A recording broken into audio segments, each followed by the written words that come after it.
Sean Bevin, I'm the high school principal, so welcome. I think many of you know me, or I know you, and welcome to Westwood High School, a program that we're really excited to present, along with Westwood Cares. I'm not using a microphone right now, but Mr. Cresta will. He'll be speaking for a lot longer than I will be, and Danielle, the Director of Westwood Youth and Family Services, will be speaking in a moment. Before we get started, I know many of you have already seen the presentation we have in the lobby. That was arranged by the Westwood Police Department, specifically Officer Billy Sheehan, who's, I think he's out there now, you can't miss him. He's a Westwood graduate, and he presented that with a resident, Mary Lou McDonough. So if you see either of those two people, they just did that or asked us to present that just because they thought that would be a good opportunity for families to know a little bit more about what to look out for. And that's been a real value add. It's on loan from the South Shore Hospital, so we have a lot to be thankful for with those folks. So without further ado, Danielle's going to tell us a little bit more about tonight's program, also about Mr. Cresta, and then we're going to turn it right over. All right, thank you. Thanks everybody for coming out tonight on a dark and stormy night. We appreciate you being here. And so as Sean mentioned, I'm Danielle Sutton. I'm the director of the town's Youth and Family Services Department. And I'm here tonight as a member of Westwood Cares. And Westwood Cares is a committee that is dedicated to providing the community with information and resources around substance use, substance abuse, and other related issues. And Westwood Cares consists of varied representation from the community. We have parents, principals, public safety members, and town officials. And if anyone's interested, we have a full list of members outside on the table where you came in.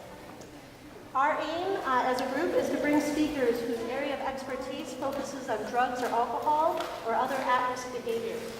We hope to shed light on these topics that can be difficult to address as parents and as families. We hope that you walk away from events like this with useful information and with strategies on what to do or where to find additional resources that work best in your family and in your specific circumstances. All of our programming ideas come directly from the surveys that we collected at events, so hopefully everyone received one of these blue surveys as you came in. If you could complete those and drop them off on your way out, that will really help us make sure that our programming is meeting the needs of the community. Before I introduce our speaker, I want to just thank, on behalf of Westwood Cares, I want to thank the Foundation for Westwood Education and the West Suburban Community Health Network Area 18, who funded grants to pay for this event. Without their support, we would not be able to offer programs such as this. As I introduce tonight's speaker, Rick Cresta, I just want to thank him as he's generously agreed to allow his presentation to be videotaped by WestCat, so that it can continue to be shared in the community and viewed on the WestCat website and on television, their television channels. So thank you for that, Rick. You're welcome. So a bit of background on Rick Cresta. He is a licensed independent clinical social worker with over 20 years of experience working with adolescents in a variety of settings. He's in private practice in the Boston area, specializing in work with court-involved youth. He received both his master's degree in social work and his master's degree in public health from Boston University and is currently on the faculty there at the BU School of Social Work. He teaches graduate courses and leads professional education workshops on the impact of marijuana use among teens and young adults, as well as other topics. In addition, Rick provides training and consultation on substance abuse and adolescent issues to numerous agencies in the New England area. Please join me in welcoming Rick Cresta.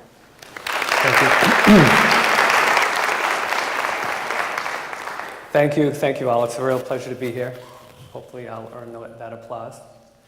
Is that volume, is it too much? I can lower it a little. All right. So as you heard, I'm here to talk about marijuana use in teens, and specifically in teens. I'm really not going to speak or address adult use. You can certainly extrapolate some of the information, but I'm really not here to pass judgment on adult use. And specifically talk about adolescence and what separates them. All right, that we don't need. You heard that already. All right, so marijuana use, what's the big deal? And this is such an interesting topic because if I were talking about any other substance, everyone would be pretty much on the same side of the spectrum. But with marijuana, there's a wide range of beliefs, all the way from it's a harmless recreational substance to it's a dangerous neurotoxin. And hopefully you can identify where you fall on that continuum and be open to hearing new information. And maybe you'll move, maybe you won't. I won't tell you where to be. likely you'll end up somewhere in the middle, but that'll be up to you. And again, I really am going to distinguish between adult use and child use, or I really should say pre-adult use. And pre-adult use is someone who is not fully an adult, which is really what we consider now someone who's 25 and older. So pre-adult use is their brains are significantly different than a mature adult. And I'll get into some brain development stuff in a little bit. But the biggest thing about the difference that's good to know right up front is that at age 13, can be earlier, so it's at the advent of puberty, the part of the brain that's first developed is the reward center. And then the prefrontal cortex is not fully developed for another 10 years. So that is like having an automobile. If you think of the teen brain as an automobile, it has a very sensitive accelerator and a very weak brake. So if you introduce a substance early on, and the reward part of the brain gets triggered, and it really likes it, it wants more of it. But the regulatory part of the brain that says maybe not, slow down, not now, is not developed for another 10 years. So that's what makes it really precarious. And I'll talk about different developmental stages through adolescence. So the earlier someone starts, the more harm it does, and the later, some developmental tasks will already have been completed. What else? Oh, and the other point that I really have to highlight, because for many people in the room, depending on your age, you may have your own experience with marijuana, whether it's in the past completely or current. It's important to know that marijuana has changed significantly over the years. So depending on when you were a young person, in the 70s it was the THC, the part of the marijuana that is psychoactive, that gets people high, was 1% in the 70s. It was up to 4% in the 90s, and now the average is 13, but it can go all the way up to 30 or more. So the marijuana that people are smoking now is much stronger than it was back in the day, depending on when your day was. Someone said to me recently, "It's not your grandmother's weed." And I said, well, I kind of know where you're going with that, but my grandmother definitely didn't smoke weed. Neither of them, but I got the point.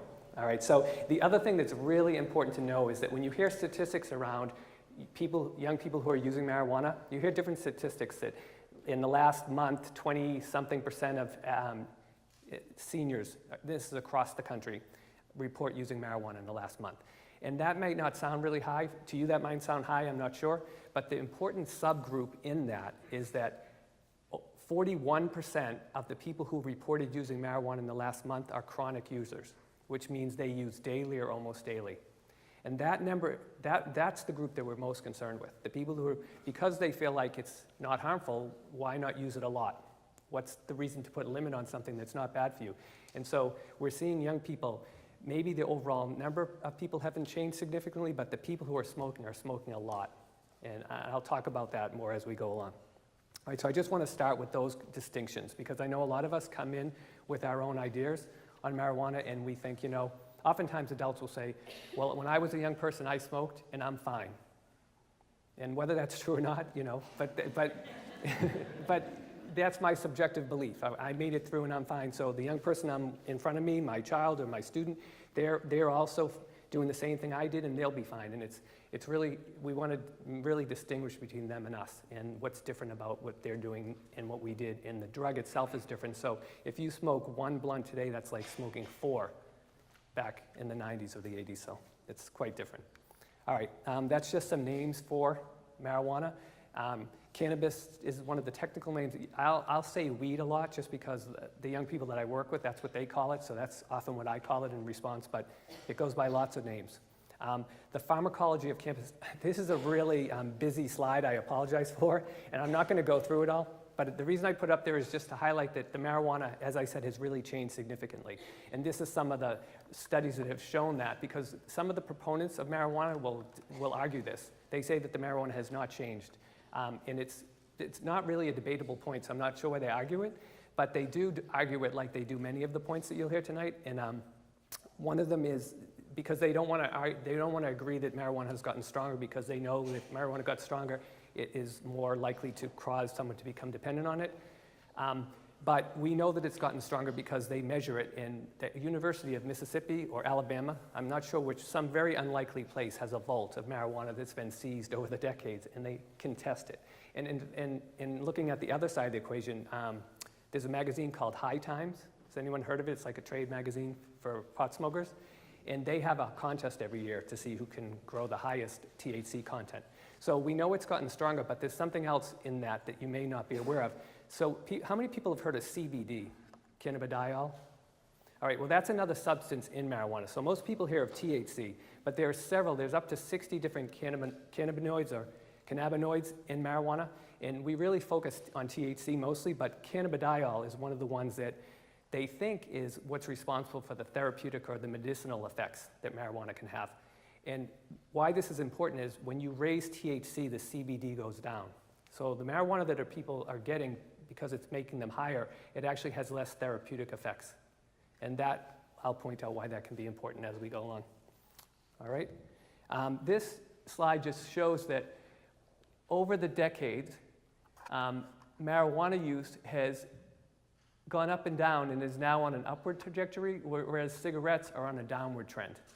And this is really interesting because cigarettes, we've done a really good job through the public health community of letting people know that cigarettes are bad for you. In fact, you can go to any elementary school in any class and ask them who thinks cigarettes are bad, and every kid will raise their hand. Now, whether they go on to smoke them later on is a different story, but they all know that they're bad for you. If you ask the same kids about marijuana, you'll get a much different response. So somehow the perception of harm has really shifted. And this shows that when the perception of harm is up, the use is down. They're almost exactly inversely related, which makes sense, right? And so what we're seeing is the trend towards it being harmful, the perceived risk is going down, which is why we expect to see the use go up. This slide is interesting because it brings the two things together. So it says that the marijuana has gotten stronger, averages 12% THC, but the perception of it being harmful is going down at the same time.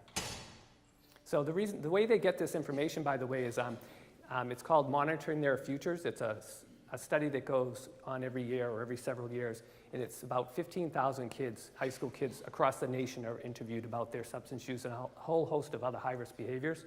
So it's important to realize that because it's a whole national study, it's not really a cross-section.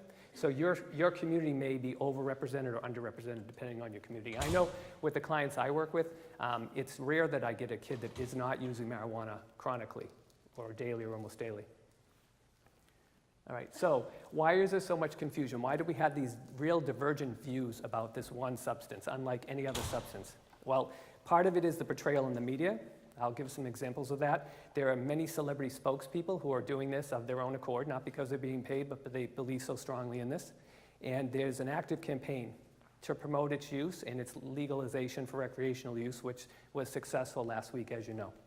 So I'm going to go through some of these. These are some movies that have marijuana as the main plot device. You may know, some of the older folks may know that. Yes, see? You didn't recognize the first one, but you got that. All right, this is another thing that comes up. I do a lot of searching for marijuana information, and I get these things on my feed.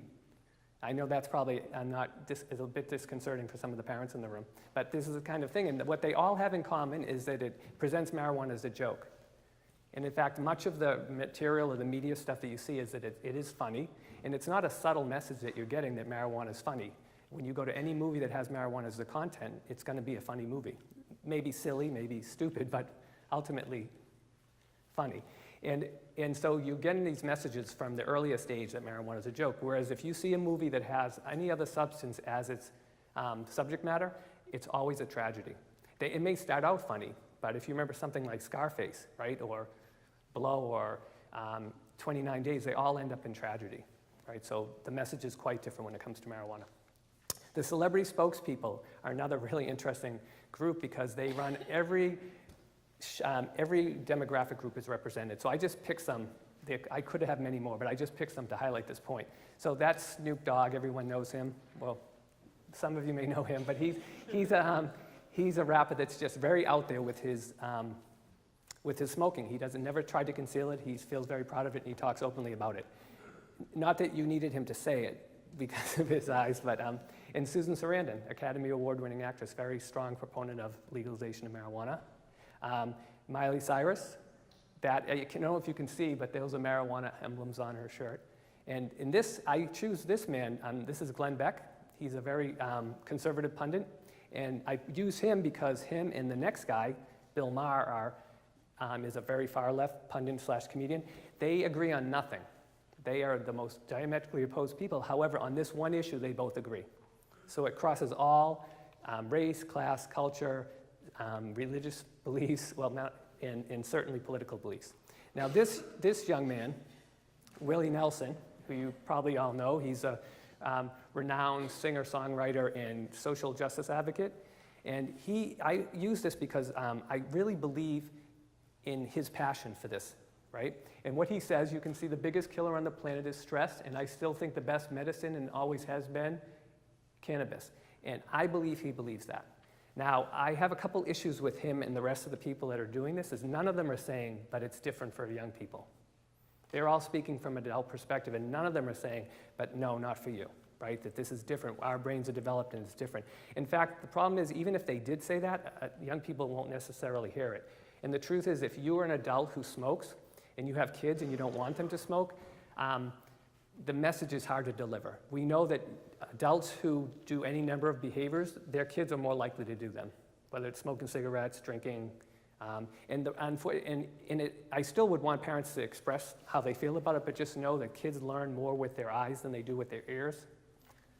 It's still worth having the conversation, but remember that adult use does impact kids' use. But with Willie Nelson, he believes this. I believe he believes this. And the issue I have with it is, if I were to debate him, and he chose cannabis, and I chose another coping skill to deal with stress, say meditation, I feel like I would do well. And the reason is because we could both arrive at the same state. So we're both looking to deal with our stress. So he smokes a blunt, I meditate, or go for a walk, or talk to a friend, or do any number of healthy coping skills, and we both arrive at a state of increased relaxation. What's different? Now, he may argue there isn't a difference. What I would say is how you get there matters. And the reason is in his way, he's increased the need for weed. Well, you know what I mean? He's increased the need for that substance to get relaxed. I've increased my capacity for relaxation, which now carries with me into other activities. So if you think about it, his is external, mine is internal and permeates. So how you get there does matter. Right? It's not just achieving a certain state. And in fact, when it comes to young people, this has much more deeper ramifications, because when young people use marijuana to deal with stress, they're not doing other things because they don't need to, because they found something that works. So they're not developing coping skills. If an adult who already has healthy coping skills smokes weed occasionally for stress, that's a different thing. But for a young person, it is circumventing their development of coping skills. And developing coping skills is one of the hallmarks to emotional maturity and being a healthy adult. I'll get into more of that in a little bit. But so that's Willie. I'm not knocking him. I believe he believes what he's saying. I just wish, they would extrapolate it a little. The active campaign to promote it. Again, if you put marijuana in your search, you'll get all kinds of stuff. Very, very few of it will be negative. Most of it will be positive. And these are some examples. So meth, not a good thing to do for your complexion or your teeth. Heroin, alcohol, weed. See the message? He actually looks better. He's certainly happier, right? So the message is drugs, including alcohol, are bad for you, but weed is actually better for you. So is this an anti-drug campaign? Yes and no, right? It's separating it out. This one, pretty powerful. Alcohol, this is where you'll end up. Marijuana, you win a gold medal. And as a caveat, I don't know if you know this, but this gentleman, I'm forgetting his name. I can't believe he's Michael Phelps, yes. Thank you. He only the most decorated gold medalist of all times, but he actually, I don't know if you saw the interview he did prior to the Olympics, he's actually in recovery now. He's sober, and he's never been happier. And he always had this bit of arrogance before, and now he's just a real centered, mature young adult, and he credits a lot of it to his being sober. So, and this one, another very interesting, kind of a false debate, but it's powerful message. So tobacco is legal, alcohol is legal, and leads to all these deaths. Marijuana, illegal, or it was, and there are no deaths caused by it. So this is a powerful message but again, it's a false debate, right? These two substances are legal only because they have been. If either of them were developed today or discovered today, they wouldn't be legal. Because to make a substance legal, you have to demonstrate that the benefits outweigh the harms. And you could never do that for either of those.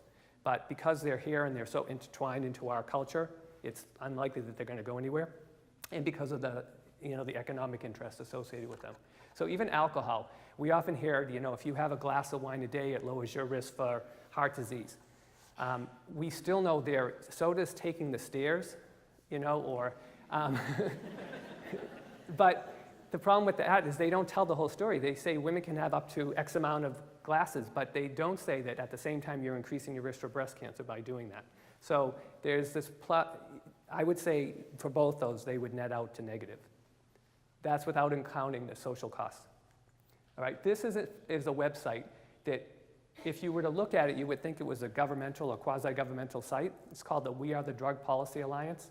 And what their stated goal is to increase legalization of marijuana for recreational use. That's what their goal is. And they're being quite successful at it. And when you look at this, all these questions, some of them that we'll address tonight, says, will legalization lead to increased use? Marijuana gateway drug, how strong is today's marijuana?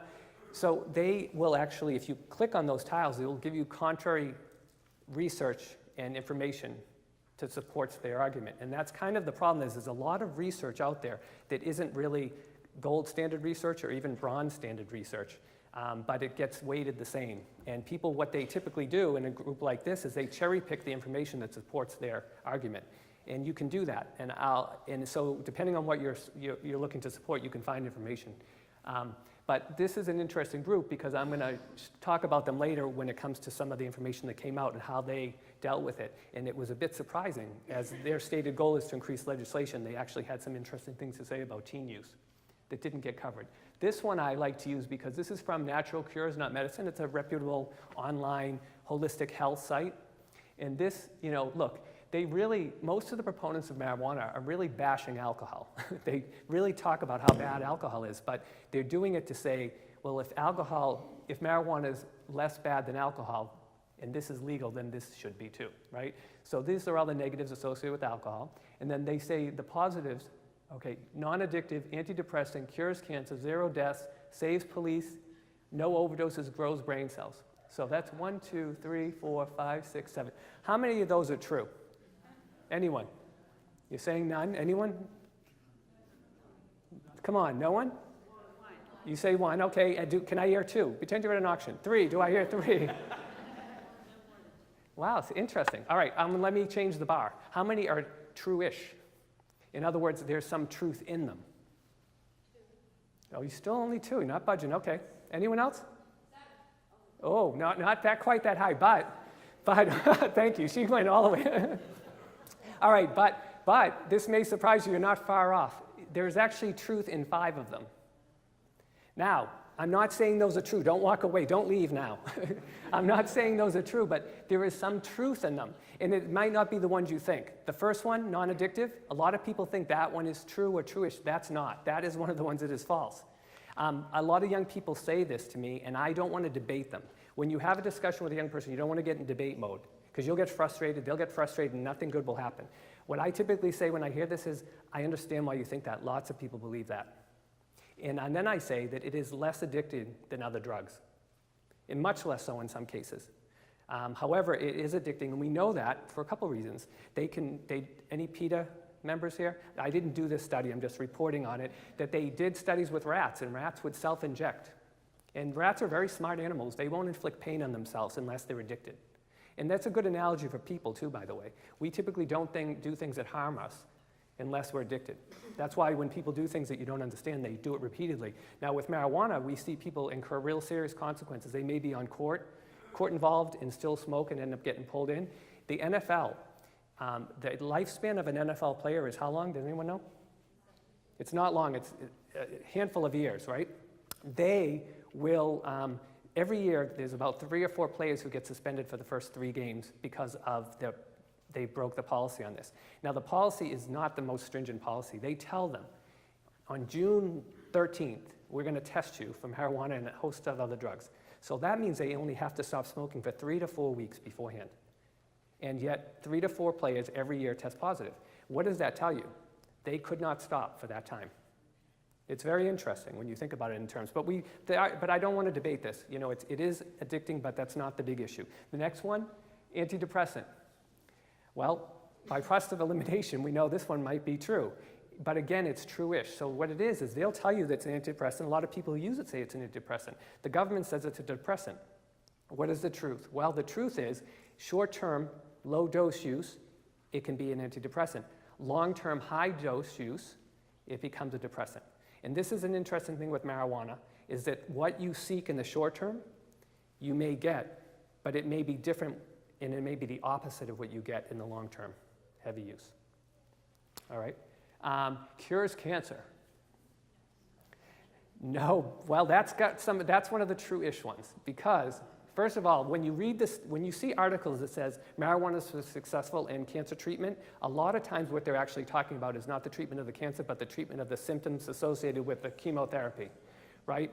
So that's often what they're talking about. But to take it a step further, there are some studies being done in Israel around helping treat cancers that weren't helped with other chemotherapy. So they are looking at it for some things. There was a very small study that got a lot of attention for proponents, but it was a small study that people who reported smoking marijuana had a lower incidence of certain head and neck cancers. That wasn't a real study, it was retrospective, but it did bring attention. And there may be likelihood that marijuana is a component of marijuana that helps deter tumors, and we would want to know that. And I would be the first to say we should explore that. Doesn't mean that we would say that just because it does that, you should go and use it for everything, right? Because there's lots of medicines that we have that are very helpful, but we don't want people to use them liberally. 0 deaths in history, that's not true. There definitely, I know of a couple myself. The thing is, though, it doesn't get reported as the primary cause because it's often indirectly related. Now, when they say that, they're often talking about this: no overdoses. Now, that one is kind of true. People don't die of overdoses from marijuana. Unlike other drugs, including alcohol and heroin, which you can die of overdoses, and people do often, is that there are very, very few receptors in the brainstem. There's receptors of cannabinoid receptors all over the brain and lots of parts of the body, but they aren't in the brainstem. And the brainstem is the part of the brain that controls your automatic functioning, so your heart beating, your lungs inflating, your temperature, body temperature.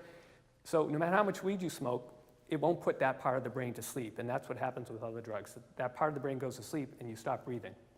Now, people have, this is why I say true-ish now, there have been a couple overdoses associated with marijuana in Colorado, and they were associated with the edibles, and it was young people. So it had more to do with the heart. They ingested way more than they intended. And this is why people are very concerned about the edibles not being regulated as stringently as they could be, because when you smoke weed through a blunt or a cigarette or a joint, you can titrate the high because it's happening slowly, whereas when you eat something that is marijuana or is treated with it, you may eat the whole thing and it may have been 4 servings, or you eat it and nothing happens because it takes longer for your body to metabolize it than it would with smoke, and you take much more than you need. So they're having much more problems with edibles. Plus, little kids see something that looks like a gummy bear and eat it. So, all right, let's see. Saves police billions? Well, this one is true in the sense that if we're not jailing people for possession, which we've been doing for years, and largely young people of color, we would not have expending a lot of money in our criminal justice system as a result of doing this. So that could save a lot of money. And grows brain cells. Now, if you've been doing your math, that one has to be true-ish. Now, you've been told, how many of you were told it kills brain cells? Yeah, you probably all heard that, right? Well, so this is something that I'm going to talk about in a minute, because this is a perfect example of how the studies, the actual scientific studies can get misconstrued. You probably know this. If you've ever read a study that's reported in the popular press, what the headline says may be very different than the actual study when you read it. And this has been very true when it comes to marijuana, and I'll help parse it out a little.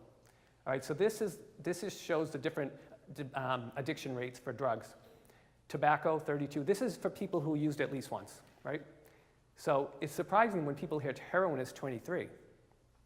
A lot of times people think it's 100 because you use it and you get addicted, but that's not necessarily true. It doesn't happen instantaneously. And we don't want to tell young people that, by the way, because when I grew up, I was told if you use heroin once, you're going to be addicted.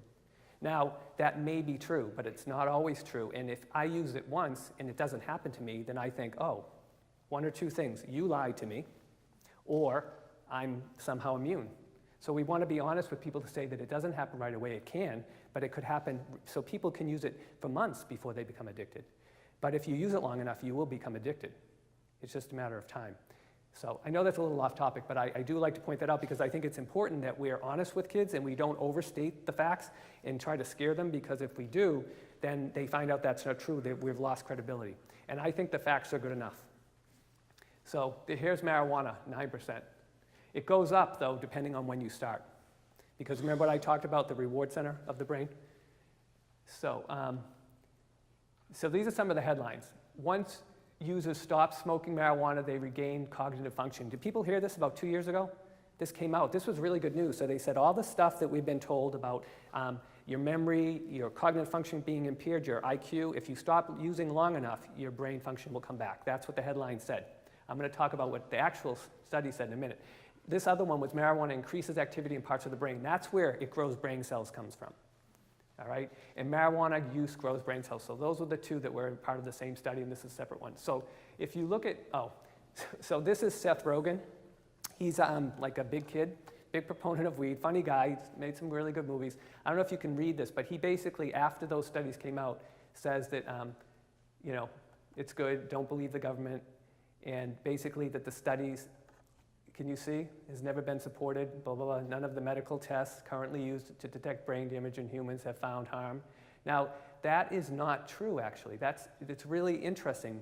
That's blatantly not true, but depending on how you parse out the research, that's not true even if you don't. I mean, that's really showing ignorance of the research, but I know that I see where he got that from the studies that said this. All right, so they did a fMRI study, and it says, this was good news, cognitive deficits may, that's not always, but may remit, go away in adults after sustained, stop using for a while, abstinence, more severe deficits without remittance with early onset. That last sentence should have been the headline. So the good news is maybe you will get better if you stop using long enough as an adult. But if you start as a kid, the same study said there are more severe deficits without remittance. That means they don't go away with early onset. That, to me, should have been the headline. And that makes what Seth Rogen, no knock on him, because I'm sure he didn't know this, but what makes what he said very irresponsible. The Drug Policy Alliance, this is the group whose goal is to make marijuana legal. Look what they said. At least they had the decency. They said marijuana does not cause long-term cognitive impairment in users who start after 21. All right? Remember, this was the headline. Does not cause long-term impairment. They stopped right there. This pro-group at least had the ethical bearing to put that in there. All right, the other study, now the other study mentioned about how it increases activity in parts of the brain, which make people say it increases grows brain cells, is this. It says the study provides evidence that chronic marijuana use initiates a complex process that allows neurons to adapt and compensate for small gray matter volume. The effect of chronic marijuana use on the brain may depend on age of first use and duration of use. Again, this last sentence was not part of the headline, and that is the most important thing. So it's different for young people. Now, even what it says for adults, though, is interesting to me. So I read the whole study, and a lot of it is neuroscience, and it's very complicated, and I'm not a neuroscientist, but I want to understand it so I can explain it to the young people I work with. And what I took from this is that if you had a stream going through your, someone in Westwood may have a stream. Anyone have a stream in their backyard?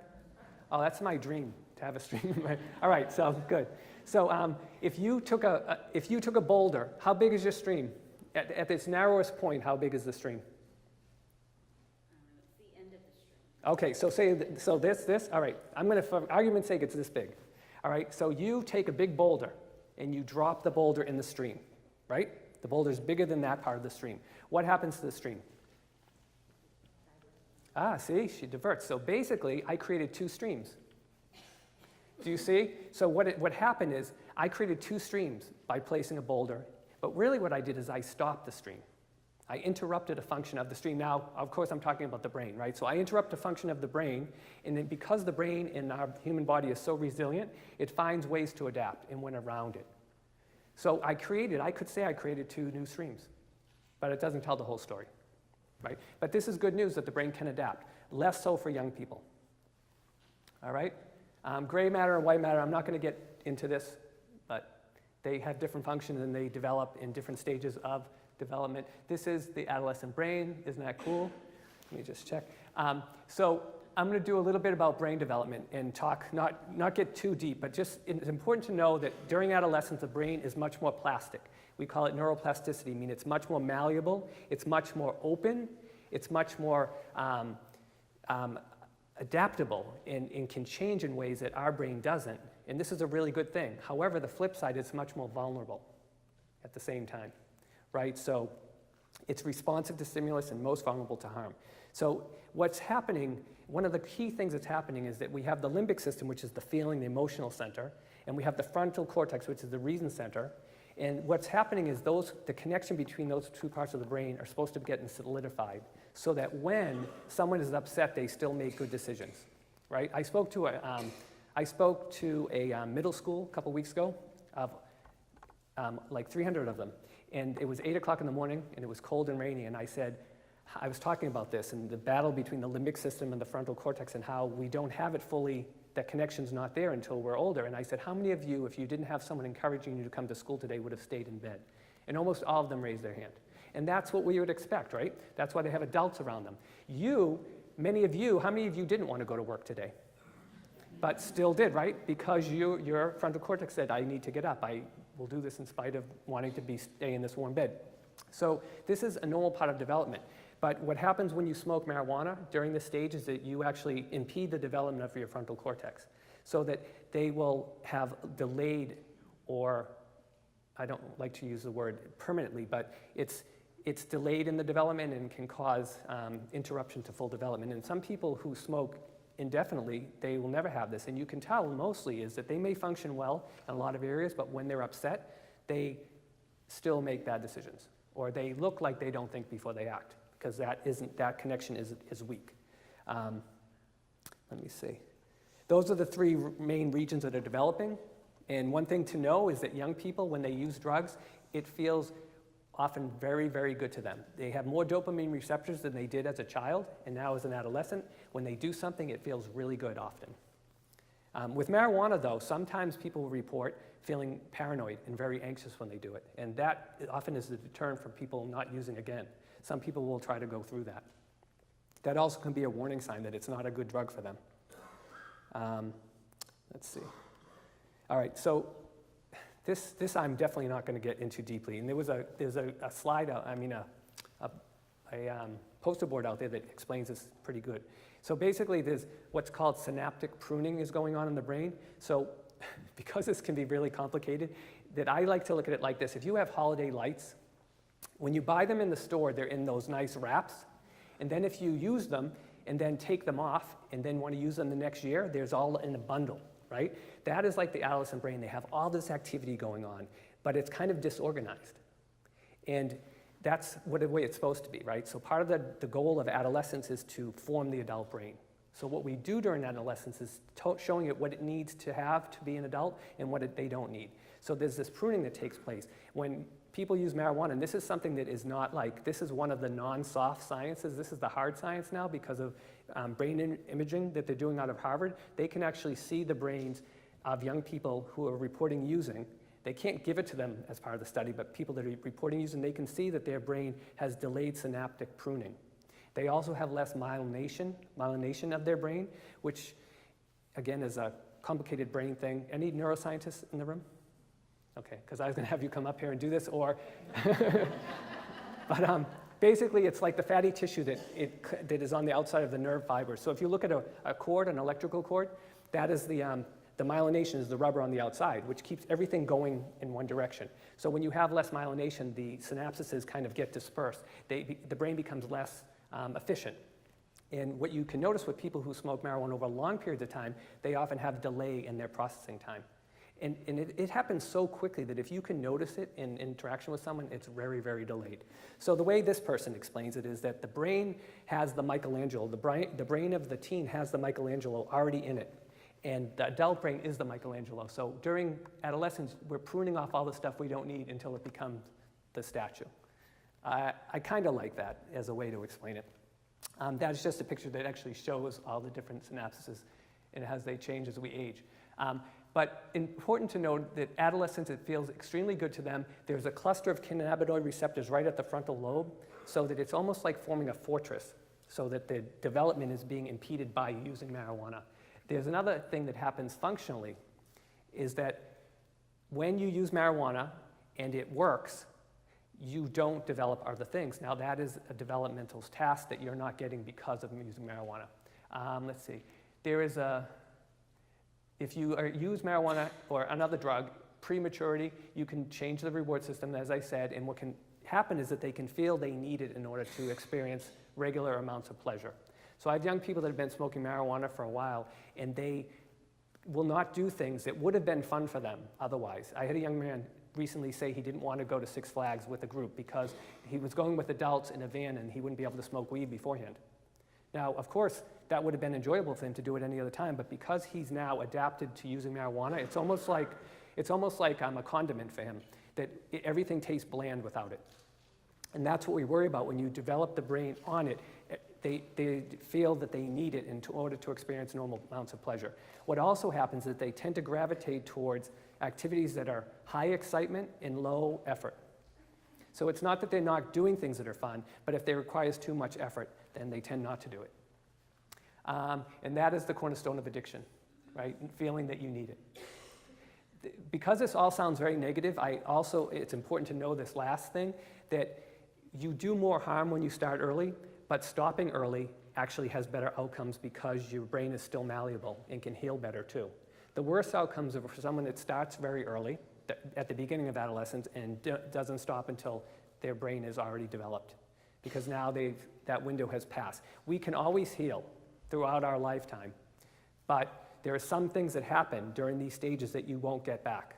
So the way it was explained to me recently by the Harvard researchers, she said that they will not reach their full potential. It doesn't mean they will be incapacitated, but they won't have reached their full potential because some things you can't get back. Now the brain is adaptable and might find another way to get there, but you do miss those opportunities. So one thing I usually share at the end, but I'm just going to say it now, that while none is good, starting later is better and not doing it repeatedly. So for people who, it's best to wait until this scientist recently said to his class, he was doing a little brain research, he said to his graduate students, wait until you're 30. Now that's a big ask for some people, but 16 is better than 14, 18 is better than 16, 21 is better than 18, 25 is better than all, right? But it does, the later the better. Delay matters. And for someone who is smoking, not doing it all the time, because if you are repeatedly assaulting your brain, it's never getting a chance to come back. So if you think about, you make changes to the brain when you get high, that's what the high is, it's an alteration of your state. And then your brain comes back. But if you're constantly assaulting it or doing this, you never give it a chance, and then those changes become permanent. So I was trying to explain this to a young person. He said, oh, it's like memory foam. I said, okay, we'll go with that, right? So if you push in the memory foam, it comes back slowly, right? And they actually found out recently that it can take 6 weeks for the brain to fully recover. Now, if you are doing it every day, you're never giving it a chance to come back. Those indentations will become permanent, all right? This is the brain. This kind of explains the different regions of the brain and how it's affected. One thing I just want to point out is this little purple is the amygdala, and that's kind of like the fire alarm of the brain. That's the part of the brain that like says, we're in danger, stop everything and address this potential harm. What they found is that people who smoke marijuana starting early have what they call a hot amygdala, meaning it's more reactive. This was striking to me because I thought it makes sense to me that people smoke weed to actually calm down their amygdala, to become dysregulated, to become relaxed. What they said, and this really speaks to how marijuana, what it does in the short term is different than what it does in the long term, is that it does calm you down when you smoke, but when you're not high, you'll be more reactive. And this spoke to me today. I was with a young man whose cousin he's several years older than him, and he's always in the trouble with the law, and he's like 26 years old, and he's got these serious charges hanging over his head, yet he continues to do things to put himself at risk. He told me he started smoking at age 11. And I'm like, it makes perfect sense now. I met this young man. He's a really nice, polite young man, but he's doing these things that are just like totally show no connection to this frontal cortex, because if you stopped and said, wait, you run the risk of getting incarcerated if you drive without your license again and you have this extending, but there's none of that going on. Well, he's been smoking since 11, and he said to me that he is the kind of young man, again, I met him, very polite. He said if someone cuts him off in traffic, he will stop on the highway and get out with a bat. Like that kind of, yeah, no forethought of what the consequences could be. Now, I mean, he may have other stuff going on too, which I would say. But the point is, when he smokes, again, if marijuana really calmed him down, he would be a calmer person. Right? So it's not working for what he wants. In the short term, it seems to be doing what he wants, but long term, it's not helping. The prefrontal cortex, you've heard me mention a bunch of times. I won't go through all these, but this is basically some of the most important things that it does. All right? So we see that manages emotional impulses, self-regulation. This is vitally important. They're all very important, but this is the one that really distinguishes people from being non-emotionally mature. And it also forms socially beneficial behaviors, including empathy, altruism, interpretation, facial features. So this one here I want you to keep in mind as we go along, because that one is the one that shows up quite a bit. These are the functional ways it shows up. Difficulty holding back or controlling emotions, preference for high excitement, low effort activities, poor planning and judgment, really thinking of negative consequences, more risky impulsive behaviors, including experimenting with other drugs, and apathy and detachment in relationships. And this one is very, again, something that people report seeing a lot, that while marijuana doesn't cause people to do really negative behaviors, it often shows up in their relationships, this kind of apathy, detachment, not caring. And that ends up being very important, because even if you're not getting in trouble with the law, how it impacts our relationship ends up being something that is of importance to everyone. At least we hope it is. So what distinguishes marijuana from other drugs? All right? I say this when I'm working with young people, and I'll say it to you. I believe, generally, marijuana causes less harm than other drugs, including alcohol. Now, however, less harm is not harmless. Now, I do this for a reason, because first of all, I believe it. And I say generally because there are some outliers that for who can be very harmful in a shorter term. But generally speaking, that's not the case. And the point is that I want to form an agreement with the young person, right? Because if you start with, it's going to ruin your brain, and they're saying, I've been smoking and I'm fine, then where do you go? So you have to find some place to connect, and this is where I start. And I generally get people to agree. I mean, they're usually have a lot of gratitude that an adult is joining with them on this. But then by them joining with me that it's not harmless, we have a place to go. So what does that mean in your life? Another difference is the social consequences. Marijuana causes much less social consequences than other drugs. So if we were trying to make alcohol legal last week, it probably wouldn't have won, because we would have been able to point to all the social harms that it does. Marijuana primarily affects the person smoking, right? Now, there is some issues around drug driving that I won't get into today, but that is a bigger issue than people think. It's not as bad as alcohol, but it's a bigger issue than people think, and people aren't driving as good as they think they are. But they tend to drive slower and more vigilant, but again, marijuana is largely a drug of perception. So if you ask a stoned person how they are doing, they'll say they're doing really well. If you show them a film, they'll see that they didn't drive as well as they thought they did. And the harm benefits analysis. So the way a young person or an older person eventually gets to the place of realizing that they may want to change their behavior is because the consequences start to outweigh the benefit. The problem with marijuana is they are achieving all these benefits and they see very little consequences, so there's no incentive to change it. The trick is there are harms, but they're not obvious, they're not dramatic, and they're often secondarily there, so they don't see them, especially if you don't want to. Whereas with other drugs, if I'm drunk and I drive my car into a tree, it's pretty obvious, right? But if I am struggling in school, what does that have to do with marijuana? Well, it might be because I'm not doing my homework, because I'm getting high after school, right? Or because marijuana has a hangover effect, and it makes it harder to get up in the morning if you smoked the night before. A lot of people don't make that connection because with alcohol, you know it's alcohol while you feel sick. With marijuana, you don't feel sick, you just feel lethargic. And if I'm already struggling to get up for school, that can just make it that much harder. So now, look, I'm not doing well in school. Marijuana wasn't mentioned.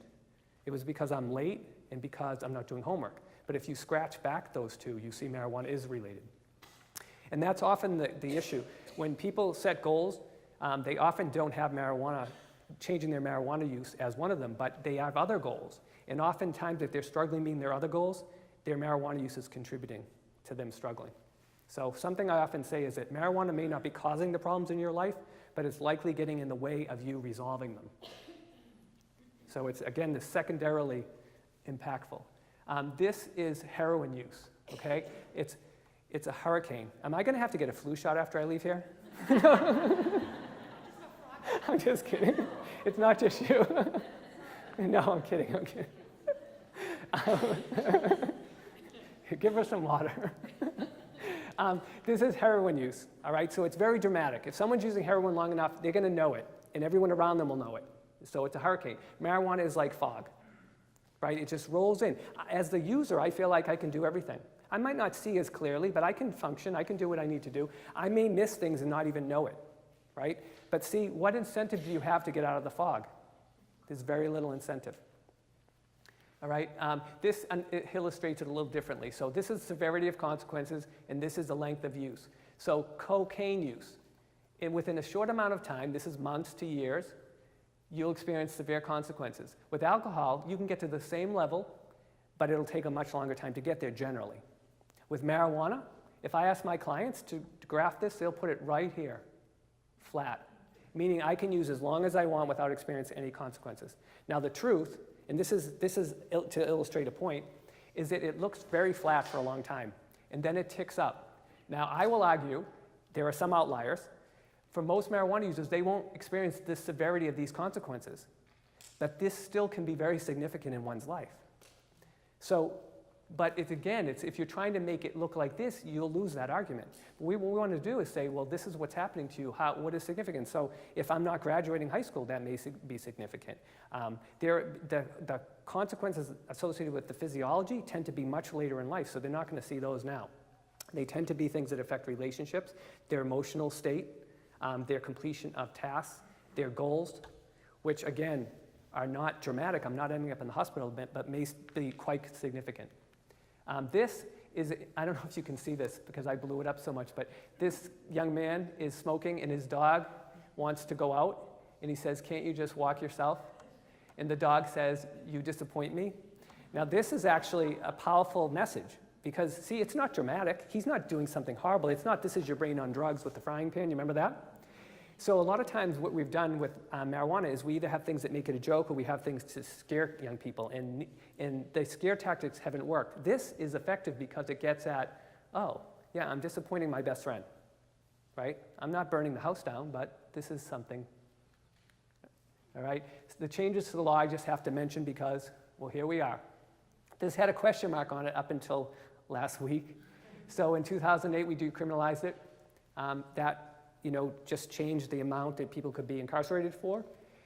This, in 2012, we made it legal for medical use. In 2016, it's now here for recreational use. And my biggest concern on that isn't telling adults what they should or shouldn't do. It's really the impact it has on young people, the message it sends to them. And the message it sends is that it's now legal, and it must be all right. If I was already thinking that, they interviewed in that Monitoring Their Futures study, 62% of young people across the country said that regular use causes no harm.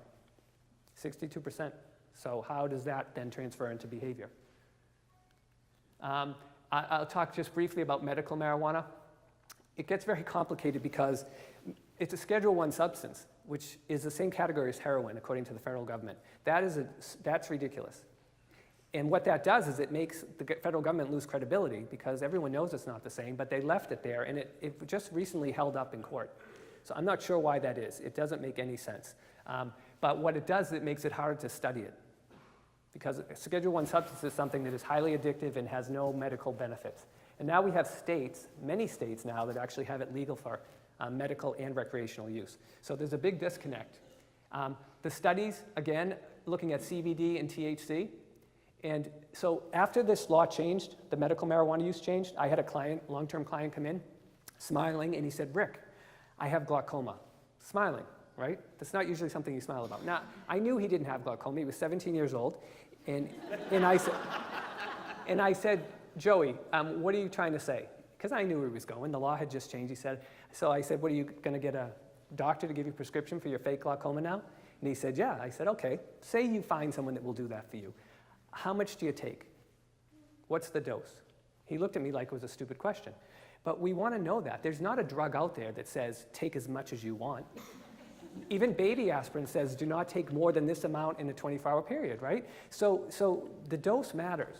and we don't know what that is. If you go to the dispensaries, you can find marijuana to treat every ailment under the sun. How studied is it? What's the research to back it up? It's very minimal. But they are able to say this. I'm not sure how. Even supplements you can't make medical claims for. But in marijuana, because it's not sold in pharmacies, you should see the claims. If you're ever interested, go to one of the websites. They claims everything. Anyone have any ailment that you can imagine, emotional, physical, otherwise. And I'll be the first to say, I believe that marijuana has some legitimate medical applications, and that we should research them and find out what they are. And then we should also know what the side effects are, like with any medication, including Advil, right? The most widely used over-the-counter medication. This is the warning label, because we want to know the good and the bad so you can make an informed judgment. And right now, we don't know that. We also want to know counterindications, which means, so this group of people can take aspirin and you can't. And that's because you have Rye syndrome or stomach ulcers or something, right? So there's counterindications that even the medication that's good for a lot of people isn't good for everyone. I will say that I think a contraindication for marijuana is having a pre-adult brain. And what I mean by that is that even if they could benefit in some ways, it wouldn't be worth it, the harm that it's causing to their pre-adult brain. There may be some outliers, like that young girl in that CNN special who was having 30 seizures a day. Sure, there's some. But for most people, for Joey and his fake glaucoma, there are drops that you can put in your eyes twice a day that will lower the pressure in your eyes. So there usually are alternatives. Now, if there's something that we don't have treatment for, like MS, or something that we really don't have a good treatment for, and marijuana is helping alleviate symptoms, then yeah, you can make the case for that, right? But, all right, let's see. So getting to why young people use. This is the list of why I get the most. These are the reasons I get when I ask them. And I often start with this because, rather than hitting them with all the negatives, I ask them, so you use a lot of marijuana, you smoke a lot of weed, why do you like it? And these are the reasons I get most often. I think it's a pretty comprehensive list. I don't know. This, of course, is number one. So look at this list. These are all important functions. These are all important things for young people and old people, but especially young people. Now, the thing that adults may not want to hear, Scott, you can close your ears here. I'm going to say that, Sean, sorry, that marijuana does all those things, at least in the short term. So it does alleviate them, but it's in the short term, and it has diminishing effects, and often can have the opposite effect in the long term. And most importantly, there are better ways to achieve all those things. Like my story with Willie Nelson, it's better to do it the other way.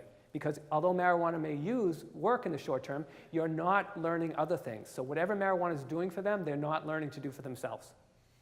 And that really matters. That's why starting as a teen is much worse. Even if it caused no physical or emotional harm, it would still be problematic because they wouldn't be developing emotionally. All right? And that leads to dependence. So if you're using it, I'll give a quick story. I had to go to a funeral of a young person a year ago, and of course it's a horrible event, a 19-year-old, and when, like you would imagine, a lot of young people were there to show their respects. And a group of young men came in behind me, I would say 6 or 7 of them, and some of them I knew, some of them I didn't, and with them came a waft of marijuana smell. This is a wake at 4 in the afternoon, right? What do you think, what would you think if you were there? What would you think if you smelled marijuana at a wake? You think it was, right, it was disrespectful, right? And I didn't think that because I knew some of them, and I thought, how sad. They also knew it was disrespectful. But they were given 2 choices. I could not go, or I could go high. And these young men who were 19 years old, 20 years old, could not go to this service unless they were high. They wouldn't be able to tolerate it. That's very sad, right? At that age, they should be able to be there without smoking weed. They went knowing that they would be judged, and even judging themselves because they had to go. That is emotional maturity. And they have stunted development because of their chronic use. All right? Marijuana is a crutch. Well, yeah, crutches help. So these are the kind of messages they're getting.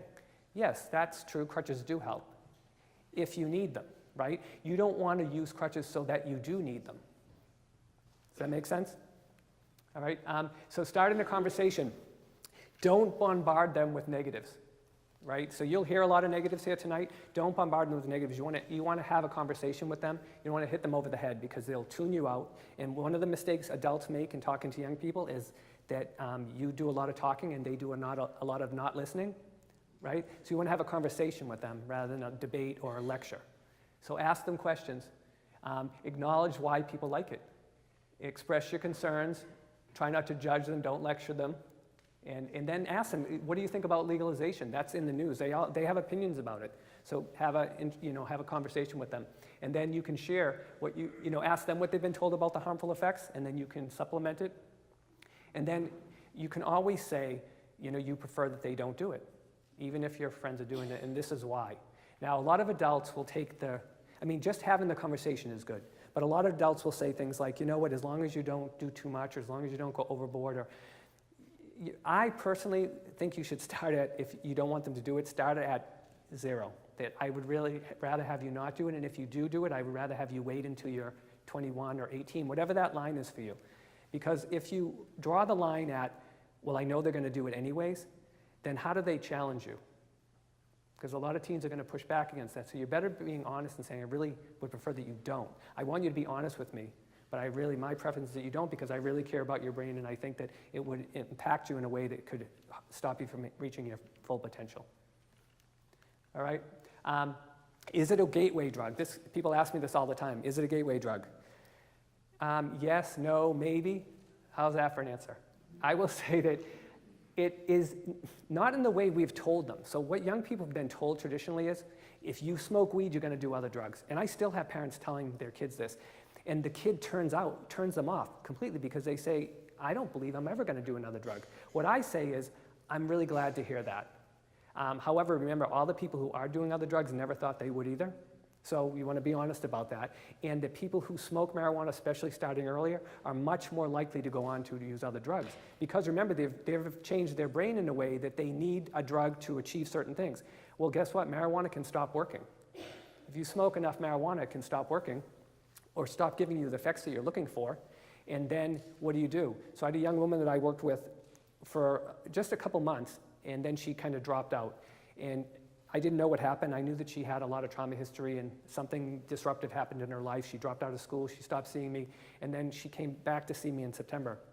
And I said, so what's been going on? She said, I spent the whole summer getting high. She said she had a horrible breakup, something happened, and she just smoked all day. And I said, well, what brings you here now? And she said, it stopped working. And she got nervous, because she knew that she still had the need to get high, and the weed stopped working. And she had the insight, or the foresight, and thankfully we had established enough of a relationship before that she came back, because she now, all the coping skills that I tried to get her to develop before that she thought she had no interest in, because she had weed, now was very interested in learning them. And now she's meditating, and she's doing all kinds of things to try to, head it off, and she's doing much better than she ever has. She's not done, believe me. She's got some catching up to do, but she's in a much better place than she was. Let's see. So with the gateway drug, it's like not everyone that smokes weed is going to go on to another drug. Most won't, in fact. But the earlier you start and the more you do it, the more likely you are to be one of those people. All right. Physiological, let's see. I'm going to leave time for questions, definitely, but I'll try to get through some of this quickly, and then I will also stick around for questions afterwards, too. So testicular cancer. Again, by the way, the physical effects, while these are the most dramatic, they are the ones that affect the fewest amount of people. So they're like high impact, but again, low, what's the frequency? Thank you. So testicular cancer, though, is an interesting one, because it's one of the few cancers that affects young men more than older men.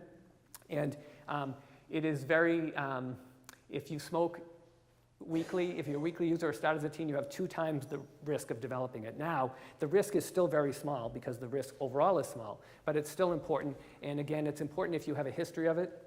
And so I'll leave it at that. Tolerance, again, we talk about tolerance as this very abstract concept, and people will recognize that they've developed a tolerance, but tolerance actually means something. It means that if your brain plus the weed equals the high. Well, if your high goes down over time, so I'm smoking the same amount of weed, and the high goes down, that means I had to change my brain.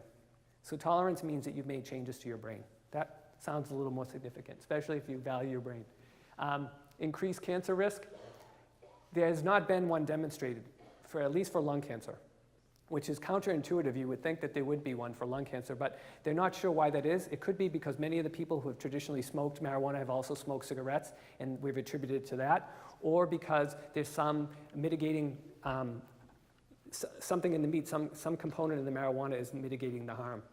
However, and a lot of the proponents will tout this as a big point. What they don't say is that we do know that the incidence of COPD and emphysema do go up with marijuana smoking. So you dodge one bullet and you get hit by an arrow or a spear. All right.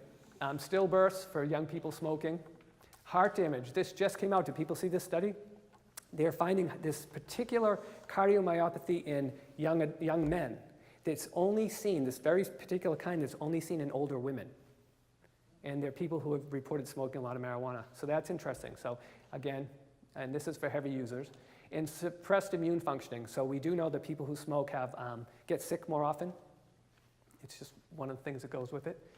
Cognitive impairment, slow but real. Now this is one of the studies that has shown up. This is a study that's been replicated and has had some scientific rigor to it, that the IQ of people who reported smoking, when they looked at them as young adults, that they had 8-point lower, and they also had a earning potential of earning less than $30,000 a year, more than the control group. I'm going to skip that. Let's see. I don't know if I should address this, but have people heard that it helps, young people report that it helps them in school? Okay, I won't go through that then. All right, that's good, because I do hear that sometimes with my clients. Behavioral impact. So amotivational syndrome, where it actually decreases the motivation in young people. This is tricky because a lot of people will say, well, I still do stuff. But remember, they're doing the stuff that's fun and low effort. So stuff that's like hanging out with my friends, video games, going to the mall, but stuff that is hard to do, or is the stuff that you don't like to do but you need to do to get the other stuff, gets kind of put off, like job searching or applications. This is a quote from a young woman and her mother. So the mother was upset with her marijuana use, and the girl kept saying, but I'm not doing anything, meaning I'm not getting in trouble. And the mother said, exactly. That was her issue. But from the girl's perspective, she wasn't doing anything, but she wasn't doing anything. All right, so it's like a sandbag effect. It doesn't mean you're going to stop you in your tracks like this young woman. It just will slow you down. So if you're someone that's high energy and is doing tons of stuff, maybe it won't be noticeable. But if you're someone that's struggling already, then it can be enough to stop you. So we do see goal attainment fall off, which can have an impact on self-esteem. And for young people who are just making it, it can be enough to stop them. That might not be the issue here in your town as much. This is a quote from one of my clients. It's a great thing to do if you don't want things to change. So it's kind of get stuck, and it won't kill you, just your dreams. This young woman was very dramatic, but the point she was making is that she wasn't accomplishing things. She wasn't moving forward in a way that she would have liked. And again, it's most significant for what you don't do. So where other drugs are significant for what you do on them, marijuana is significant for what you don't do. So it's this passive impact in your life. It's much more difficult to prove that to someone that it's a problem, because it's not that you're doing things, it's what you're not doing, right? And that's what makes marijuana much harder to work with as a professional and as a parent. And the connection to boredom. So marijuana is a great cure for boredom. If you are bored and smoke weed, you will not be bored. All right? I won't ask for volunteers, but I can tell you that this is true. Now, the problem with that is that boredom actually serves a purpose in young people's lives. How many of you, when you were, say, 11 or 12, you went to your mother and you said, Mom, I'm bored? And what did she say? Go read a book. Go outside. Not my problem, right? It was kind of this benign, or, yeah, it's like benign neglect. But it really, what it is, it's wisdom of parenting, that you're old enough to figure this out on your own.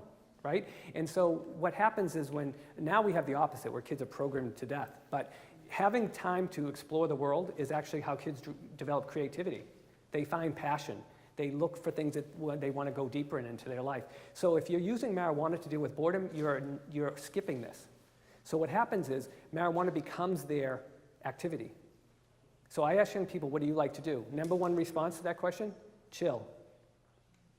Chilling is not doing anything, right? But what happens is if you smoke enough weed, that's what you do, because you don't have to do anything else, because I've solved the problem of boredom. The problem is I didn't develop other interests, and I didn't find interests, and in some ways they become less interesting, right? Less engaged.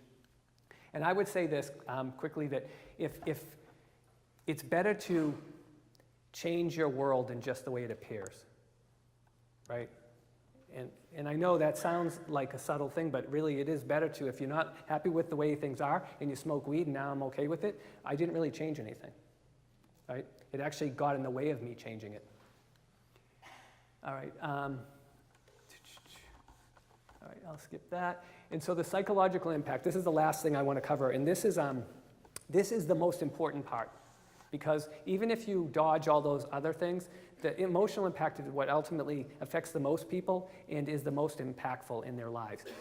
Aside from the very first thing, this first thing is when I say generally speaking marijuana causes less harm, that's for the people who don't fit into this category.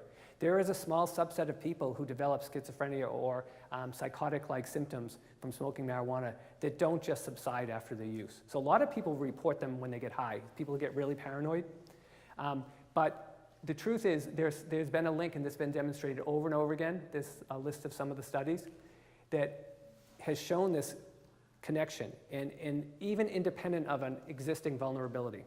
So the way that I try to understand this is that there are certain people among the population that have a risk for a whole host of things that may never manifest in your life, depending on what you do. So, for example, I'm sure I have a vulnerability for type 2 diabetes because I had it on both sides of my family. But it doesn't mean I'll get it, because there's certain things I can do in my life or not to have it come out. I may also, or any number of us may have a vulnerability for schizophrenia. And because you're fortunate enough to avoid trauma in certain things, it never manifests itself. Now, using marijuana or any drug is altering your brain chemistry. So if you're someone that's on the tipping point, you may never have gotten it, but you do enough, it can tip you over the scales. And there has been a significant connection. Again, it's a thing that only affects 0.5% of the population, so it's small to begin with. But for people, I have to say this because for people who have a family history, or independent of family history, if there's someone that gets really paranoid or anxious, that's kind of a warning sign that they shouldn't go in that direction. All right? The unfortunate part is young people who have these issues are more likely to smoke marijuana to try to manage their symptoms. And it's just pushing them in the direction they don't want to go. All right, so that is a separate issue. The other things, I mentioned the increased apathy, kind of caring less about stuff, and the issue of it being a depressant or non-depressant. So what happens is, if your baseline is above depression, this person is functioning a little above depression, and they smoke weed, they feel better, and they come down. They smoke weed, they feel better, they come down. They smoke weed, they feel better, they come down. Over time, what happens is they're down, their highs will decrease, which they'll be aware of. What they might not be aware of is their downs, where they are when they're not high, is now dipping too. And eventually, they can be dipped below depression. So this person was smoking to feel better, but ultimately made themselves more depressed. And this is hard for people to realize, especially as adolescents, because they're looking to meet their short-term needs. I don't feel good, I smoke, I feel better. But what happens over time is they're actually feeling worse. They're making themselves feel worse. And that's really important because it's not a good drug for depression. It also decreases their natural cannabinoids because we're giving the brain the artificial ones, so the brain stops producing more of their own, and that's probably why that happens. I mentioned this about coping skills already. Let's see. I talked about that. Oh, this is something else I think it's really important to mention, that one of the things that we hope young people develop is integration of themselves. So you have the cognitive self and the emotional selves that are separate, and we hope that they become integrated, right, as a full functioning adult. Marijuana is getting in the way of this integration. So if someone is feeling negative emotions and they smoke marijuana, they feel less of the sting of those emotions. It's very effective at doing that, but it's unfortunately separating them further. So if you look at these hands are two people, and the fingers are the emotions. The way we come together intimately is through our emotions. If someone is closing themselves off from their emotions because their emotions are hurtful to them, they're smoking marijuana and they're not feeling their emotions, that's a win for them. Unfortunately, when it comes to interacting with other people, there's a disconnect. And I don't know if people have noticed this, if you have loved ones that smoke, they look and are the same person, but there's a separation there. Because they're closed off from their own emotions, so you can't interact with other people emotionally when it's like that. So because of the work I do, my work is to help them not blunt their emotions, but explore them and express them. So I ask the young people I work with not to come to see me high. Now remember, I said most of them are chronic users. So but I ask them, I say, it's really counterproductive to the work we're doing. And by the way, if you want a teenager to do something, the best way to get it is to ask them rather than tell them or order them. And so most of the time they honor that because I ask them. Sometimes it happens.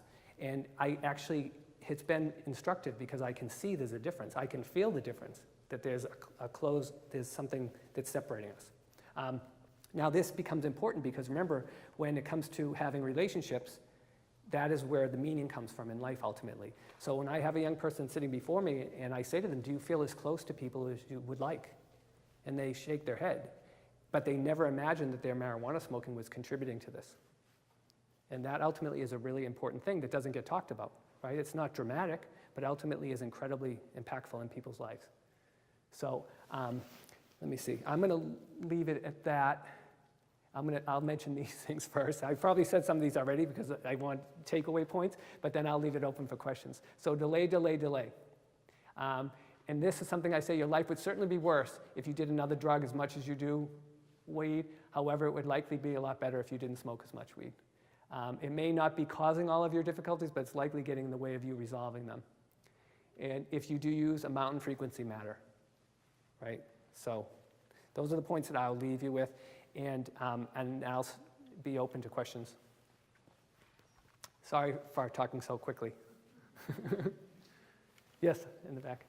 A concern that I would have is the impact of, smoking marijuana and drinking alcohol simultaneously. Do you have any, research on that? Yeah, well, you bring up a good point. So I have a lot of people who don't drink because we've done a really good job of telling them how bad alcohol is. But there are a lot of people that do both. And so they don't do the same thing, but alcohol kind of washes over the brain. There's not receptors for it, but we know what it does in the short term and the long term, that it affects judgment. So they're not directly exacerbating each other or having a negative interaction, but the person functionally is going to be much worse off because they have both in their system. I don't know if that's a good answer, sorry. But yeah, independently they're not good, and together, worse. But a lot of times I have clients who will say, I'm glad I'm not drinking because that makes me aggressive. And weed doesn't, right? But that doesn't mean that it's not doing something that's harmful in that. Questions? Comments? Here. Define regular use, is that every day? Oh, okay. So yeah, there's not she said, can you define regular use? There's not a scientific, so heavy use, you hear the terms heavy use, regular use, chronic use. There's, like we do with alcohol, there's recreational use, what people use sporadically. And then there's people who use, the 41% who are using daily or almost daily. That's chronic use. Heavy use is somewhere in between. Again, I can't tell you that any use is okay for teens. But if they do use, having significant periods of non-use in between is where they want to be. It's the constant assault that we're most concerned with. Other questions? Oh, back. You had a bullet point about NyQuil to sleep. Oh, I've heard a lot about that, and I also know that there's the new one out made by NyQuil, but it's not for any cold symptoms, it's just for sleeping. right. Can you comment on that? Yeah, I had that up there because the point was that NyQuil will help you sleep, but you'll get all this other stuff that you don't need with it. So if I'm using marijuana for X, Y, or Z, it doesn't mean I'm not getting all this other stuff with it. So I kind of was getting at the issue of self-medicating, and that if someone is using specifically self-medicating and they haven't been able to come up with a strategy that do otherwise, then they may be a candidate for some targeted medication regimen. But the NyQuil thing is actually what they're doing, right? They're taking out all the antihistamines and the decongestant and just giving them the sleep aid. But yes? What's the difference if someone smokes the marijuana or ingests it, say? Oh, okay.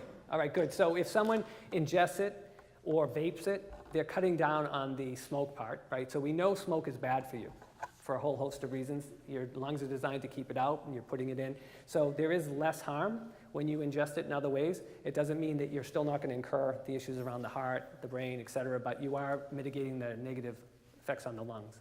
So it is a form of harm reduction. The one problem that we have is, though, it's harder for them to titrate the high. So when you're vaping, you're taking it in a concentrated form. And if you're eating it, again, it's much harder to know how much you're getting. And also, when people eat it, they tend to get more psychotropic, psychedelic effects, for whatever reason. Up in the back? I'm speaking to a nurse from Brigham and Women's Hospital, Yes. and she worked in the mammography department, and I said, gee, you probably don't get a lot of men going there, and she said, actually we do. A lot of them are pot smokers. Yes. Because the fatty tissue is sort of stimulated much like a woman's tissue would be, and they develop breasts, and we see problems. Yeah, that used to be on here. I did just for expedition, but you're right. So there's something called gynecomastia, where men can develop breasts. Again, it's a dramatic thing, but it's a small effect, small amount of people, and marijuana is stored in the fatty tissue. And it also affects hormones, so it's not a surprise. But again, I've had one client that I know of that did happen to. But yeah, another additional concern.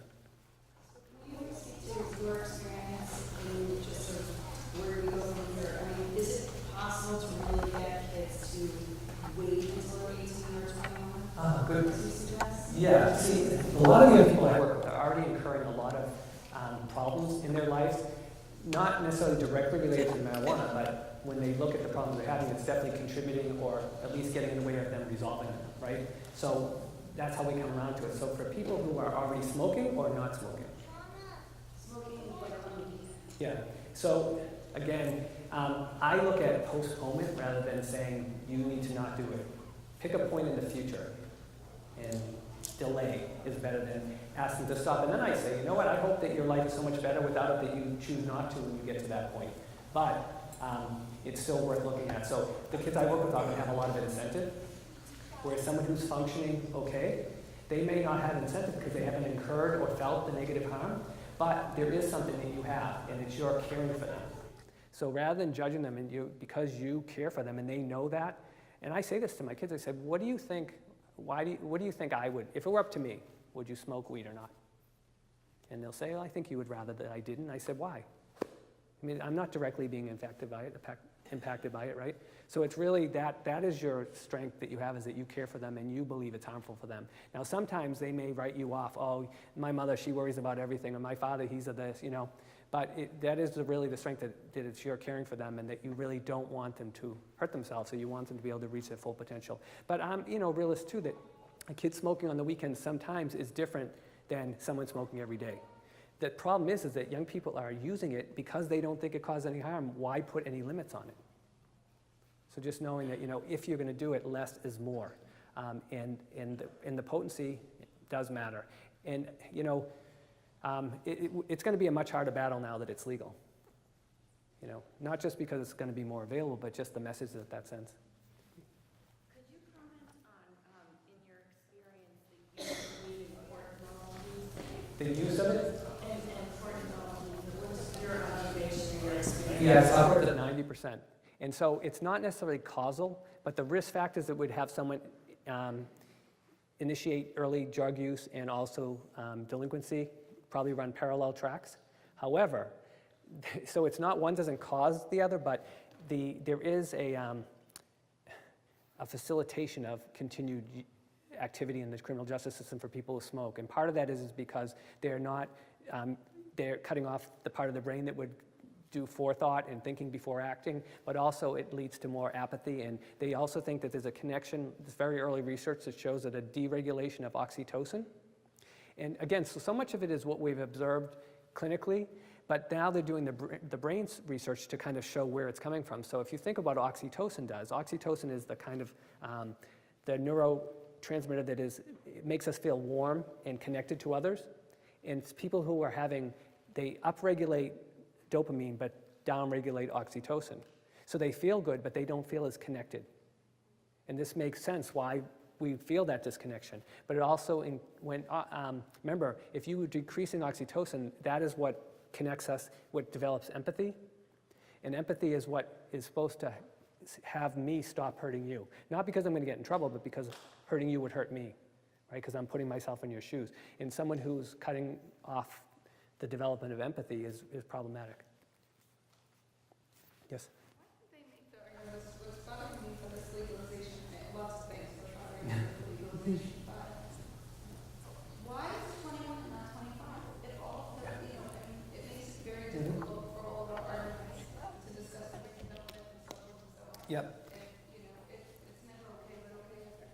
Yes. Yes, that's true. That's true. I know, we used to pick 18, right? And so we've moved from 18 to 21, and still 21 is still a pre-adult. We know that if you know 21-year-olds, yes, they're more mature than 18-year-olds, but they're not nearly as mature as they'll be when they're 25. We know that. I know, it's a tough one. You know, you're right. I don't have an answer for that one. But the thing is, it is better, 21 is better than 18. Because again, remember, development happens in these kind of windows. So an 18-year-old, a 21-year-old has a more developed brain than the 18-year-old does, and the 18 has more than the 15-year-old. So the worst thing is for the really early users. And the 21-year-olds, I would be concerned if they were a chronic smoker at 21, but at least we know they have more of their brain developed than the 18-year-old does. They don't have symptoms, right? Well, yeah, exactly. Other questions? I didn't see it. Oh, okay. So what would you suggest to a parent who thinks their child is getting high all the time? Yeah, I would suggest talking to them definitely, and just expressing your concern. And as a parent, depending on how old they are, you also get to set limits. You know, they're living in your house and you do. I always start with, you know, them agreeing with you because they agree with you, not because you're ordering them to do it. But sometimes you do get into that position that, you know, I can't have you doing this because even though you're not worrying about your brain, as your parent, I'm in charge of these things and I have to worry about you until you're in a place where you can do it yourself. So it does mean sometimes, you know, setting limits and you know, monitoring how money's being spent and, you know, saying, I mean, if you have a kid that's smoking daily, you probably already noticed some concerns behaviorally, right?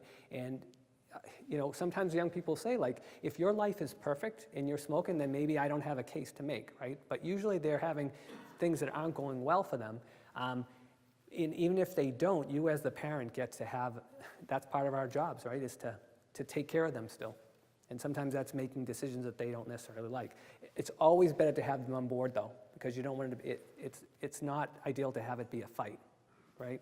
That they change because they agree that it's also something better for them. But if that doesn't work, then you get to set a limit. So I know that's a tough one. And there's in the talk kit that Danielle's going to give out or gave out, there is some specific strategies about how to start the conversation, how to share. It doesn't have all the information I have shared, but it does talk about specifically how to have the discussion. And hopefully there's some strategies in there that can be helpful. And I'll also stick around afterwards for people that didn't get their questions answered. All right? All right, so that's our time. So thank you very much.